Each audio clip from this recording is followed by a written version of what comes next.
Sous le soleil matinal, Abidjan, la capitale économique, se redessine. Les rues reprennent leur nom, les quartiers une identité et chaque habitant, bientôt, une adresse.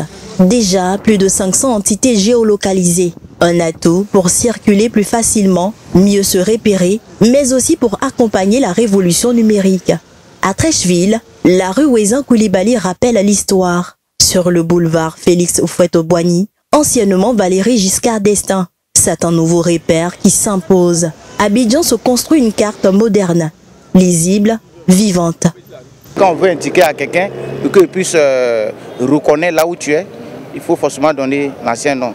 Parce que quand tu dis autre nom, en tout cas, il est tellement dépaysé qu'il dit que c'est pas où tu te trouves. Donc quand tu donnes l'ancien nom, automatiquement la personne te retrouve.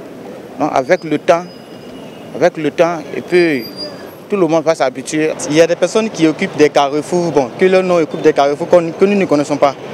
Par exemple, si je vais dire François Mitterrand, c'est vrai, on a entendu parler de lui dans l'histoire et tout ça, mais il est qui dans ce pays? Voilà, donc du coup, si on met peut-être par exemple Félix Akoto-Yao, j'ai vu un carrefour là-bas, là c'est quelqu'un qu'on connaît, on sait qu'il a été peut-être un cadre de ce pays, il a fait quelque chose pour ce pays. Bon. Donc je pense que c'est une bonne chose.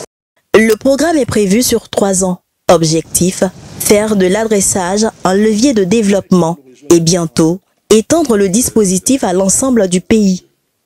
La Côte d'Ivoire avec un certain nombre de déficits pour lesquels le gouvernement a souhaité prendre en charge ces déficits-là. Il s'agit du repérage sur nos territoires, comment se déplacer de façon univoque pour ne pas que cela prête à confusion, comment renseigner la problématique de nos populations qui vivent dans des zones vulnérables, nos populations qui sont dans les quartiers précaires. Et soyons clairs, l'adressage des rues n'est pas une simple pose de plaques sur des rues, mais un outil de gouvernance, de sécurité et de développement. Quant à la rénovation et la restructuration urbaine, ce ne sont pas non plus des simples chantiers, mais un engagement pour offrir à nos populations un cadre de vie plus digne et plus durable. Mais au-delà des plaques et des noms des rues, l'enjeu est plus grand. Abidjan compte près de 200 zones informelles. Une personne sur 5 y vit dans la précarité. L'État trace 2 pistes. Améliorer certains quartiers existants et relocaliser ceux exposés au risque.